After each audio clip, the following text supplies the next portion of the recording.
Is a Democratic strategist. All right, Lois. It was Newt Romney and Mitt Gingrich, apparently. They traded personalities a little bit last night. How did it work? I don't think it worked well for Gingrich because of a couple of reasons.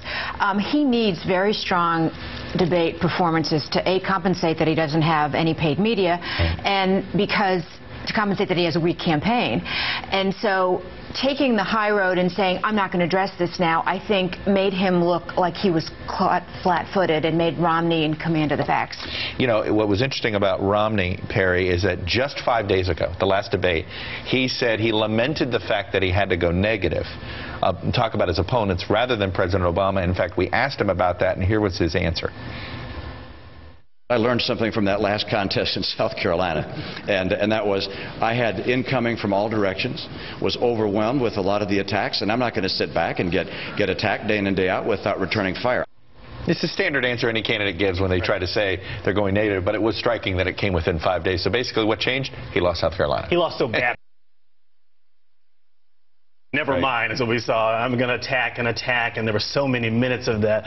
Striking thing, though, he did make some moves in the attacks. He basically, Gingrich in some way essentially conceded he hired a firm to tell his firm how not to be officially lobbying while doing that. I mean, he did get Gingrich to concede some things about Fannie and Freddie and what he had done that I thought were interesting and are going to mean something as we go forward.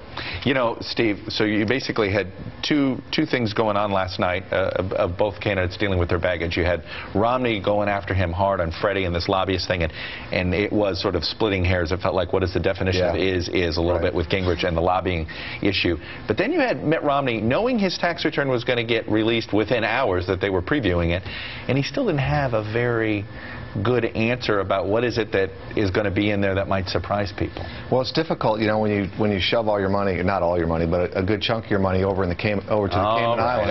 And we ought to have bells. No, but seriously, and you pay 15% income tax. The guy's been running for president. Income tax. Right. The guy's been running for president for a very long time. He knew this was coming. He didn't prepare either his answer or his finances to withstand it. This is going to be an issue that he has to address repeatedly between now and the election.